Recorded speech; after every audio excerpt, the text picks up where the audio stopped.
What's this? A letter for me. Welcome to another episode of Remember the Great Sports Through the Mail Thursdays. Today I'm going to share with you some recent through the mail autograph returns that I got and profile the people that signed for me. So let's jump right in. This first one is postmarked from California, and it is former Los Angeles Dodger Dennis Powell on 1, 2, also Seattle Mariner 3, and 4. Dennis Powell was not drafted but signed as a amateur free agent by the Dodgers in 1983 out of high school in Georgia. He spent from 1983, 1984, and 1985, most of 1985, in the Dodgers system, working his way up rather quickly. As a matter of fact, in 1985, he was a starter in AAA and actually had a record of 9-0 when he got called up to the majors with the Dodgers at just 21 years old on July 7th. Well, as a Dodger, he only started 2 games as a 21-year-old rookie and appeared in 16 total to finish out the year. Well, starting out the 1986 season, he was back in AAA as a starter, and he went .500 with a 3-3 record before being called back up to the Dodgers for the remainder of the 86 season. Well, he only started 6 games for the Dodgers, but appeared in 27 and finished the year with a 2-7 record with the Dodgers. Well, after the 86 season, the Dodgers decided to part ways with Dennis, and they traded him in the offseason between 86 and 87 to the Seattle Mariners for pitcher Matt Young. He again split the season between AAA and the majors with Seattle, and at just 23 years old, appeared in 16 games as a reliever for Seattle, but also started 3. Well, 1988 was more the same. He struggled at the major league level, and he spent more of the season in AAA than he did in the majors in 1988 for the Mariners. Well, 1989, more the same. He split the year mostly this time in the major leagues, but also was sent down to AAA as strictly a reliever this time, no more starting, and had a pretty successful year, going 3-2 with a 2.13 ERA. Well, after the 1989 season, he was granted free agency, and he signed late in May of 1990 with the Milwaukee Brewers. Well, he appeared in, it appears, only 9 games, 7 as a starter for the Brewers, and I would assume that maybe there were some injury issues involved there, being he only appeared in 9 games that year. But after the 1990 season, he was let go by the Brewers, and he again signed with the Seattle Mariners. Well, familiar story. He spent all of 1991 as a starter again for the Mariners AAA affiliate. And he went basically 9-8, a .500 record. So the following year, in 1992, he was up in the majors again. And he actually had a decent year. Didn't start any games, but appeared in 49 games. Had a 4-2 record with an ERA just at 4.5. Well, after the 92 season, he again was sent down to AAA. But he also spent time in the majors in the 93 season, appearing in 33 games in the majors and 12 in AAA. Well, after the 93 season, Seattle again parted ways with him, and he signed as a minor league free agent with the Chicago White Sox. He spent the entire 1994 season at 30 years old as a reliever for the White Sox system. Well, in 1995, he decided to take his talents overseas and go to Japan and pitched 1 full season in the Japanese Professional Baseball League. Well, after a season in Japan, he returned to the United States and signed with the Baltimore Orioles, and he only appeared in 5 games with the Orioles, but posted a 1.35 ERA. in their AAA affiliate. After the 1996 season is when Powell retired from baseball. So very happy to add this former Dodger phenom. And I say phenom at the fact that he flew through the minor league systems really fast to get to the majors. I never have gotten Mr. Powell's autograph before, so very happy to add those. Alright, so this next one is from another phenom from the 1980s, a top prospect, and that is postmarked from Texas, and it is former Houston Astro Gerald Young on 1, 2, 3, and 4. So here's the profile on Gerald Young. So a neat little trivia fact about Gerald Young is that he is actually the first player ever born in Honduras. And I don't know the origin of how he came to the United States from Honduras because he attended high school in California. So perhaps one of his family members was in the military, and that's how he was born in Honduras. I don't know the origin of that, and I do not see it on his Wikipedia page. But he was born in Tala, Honduras, and he is the first major league player to ever be born in Honduras. So hint, hint, that may come up in a trivia contest in the near future, so you'll know the answer. A 1982 graduate of Santa Ana Valley High School, Young was drafted in the 5th round of the 1982 MLB amateur draft by the New York Mets. Traded by the Mets to the Houston Astros on September 1st for Ray Knight, Young made his major league debut with them a few years later in 1987. Young was a very speedy outfielder. He excelled in the minor leagues. He was a perfect leadoff hitter, being a switch hitter. He made his major league debut at just 22 years old. And he actually, his first season with Houston in 1987, he actually had a pretty productive rookie campaign and appearing in 71 games with them and batting .321. Well, with this impressive July call-up, he was more or less given the job in 1988 as the Astros leadoff hitter.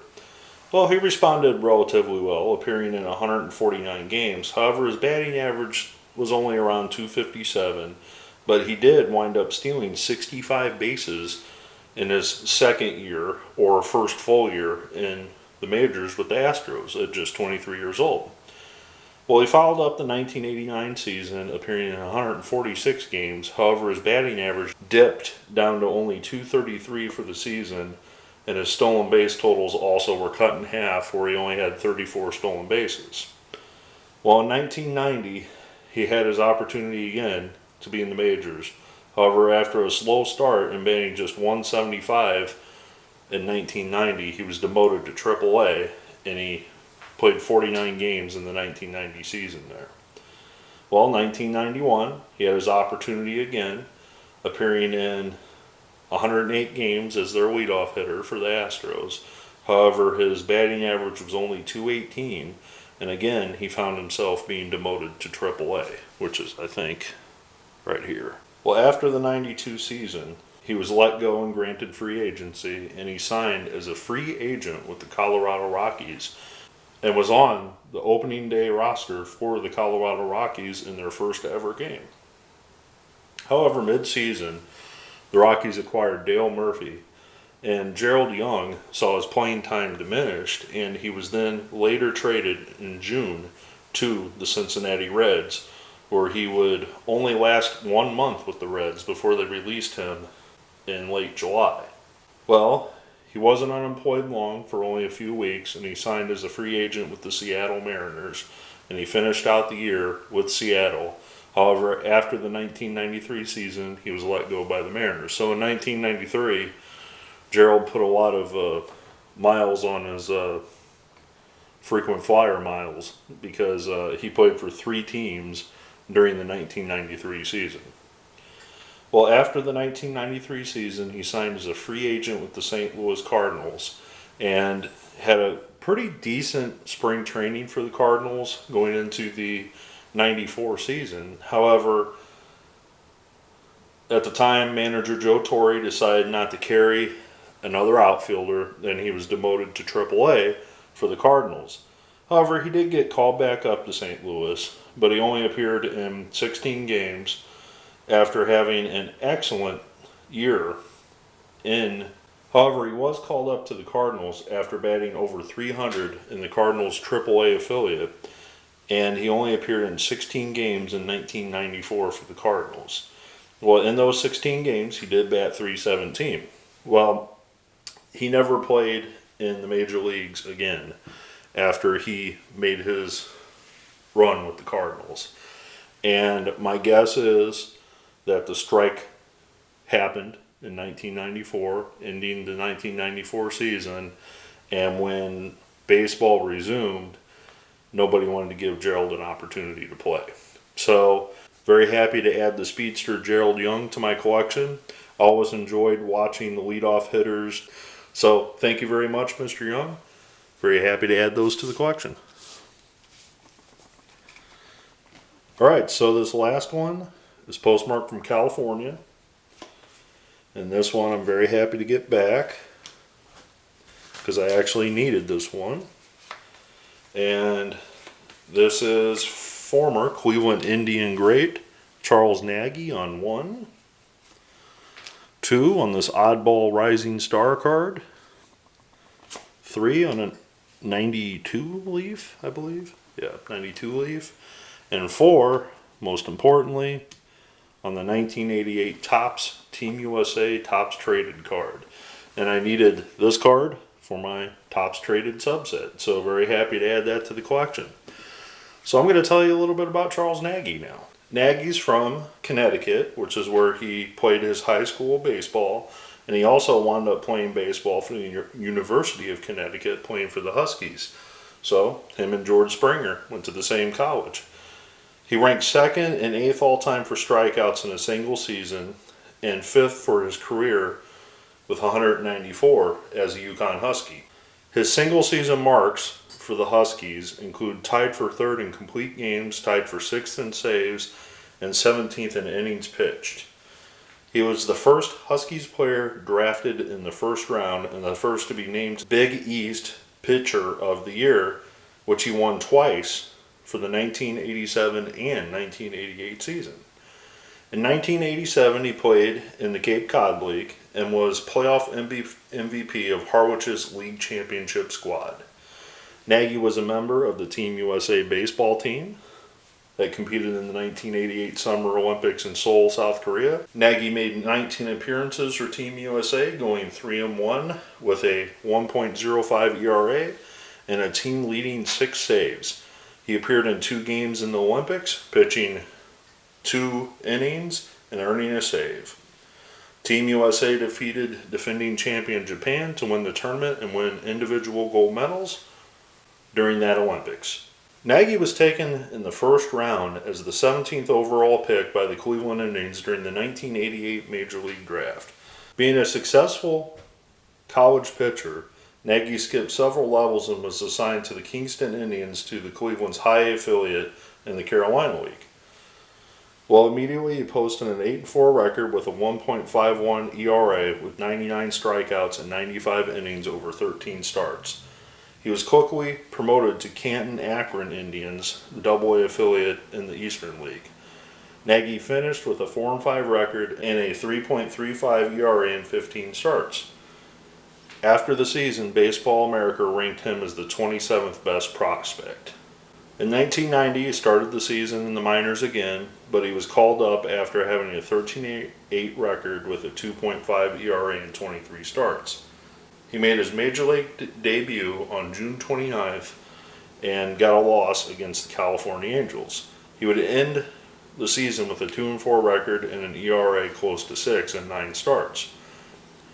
In 1991, he became a full-time starter for the Indians, where he finished 10-15 with an ERA of 4.13.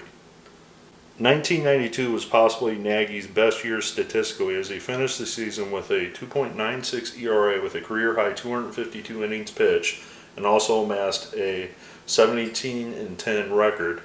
In 1992, this would mark his first appearance in an All-Star game. Overall, throughout his career, Nagy would appear in the World Series. He would be an All-Star 3 times, and after his time in Cleveland, he spent one season with the San Diego Padres in 2003 before he retired from baseball as a player. Well, Nagy would resurface a couple years later as a coach, first for the Arizona Diamondbacks as a pitching coach from 2011 to 2013, and then most recently as the Los Angeles Angels pitching coach from 2016 to 2018. And finally, one of the most recent accolades, Nagy was enshrined by the Cleveland Indians in their Hall of Fame. So you can go to the Cleveland Indians Stadium and see his plaque hanging on the wall. So thank you very much, Mr. Nagy. Very happy to get one closer to the Team USA set. I also want to thank Mr. Young for signing his cards for me as well, as I had never gotten his autograph before, and I have never gotten Mr. Powell's autograph either, so very happy to add all three of these players that I grew up watching play as a kid to my collection. Thanks for watching another episode. Look forward to your comments below.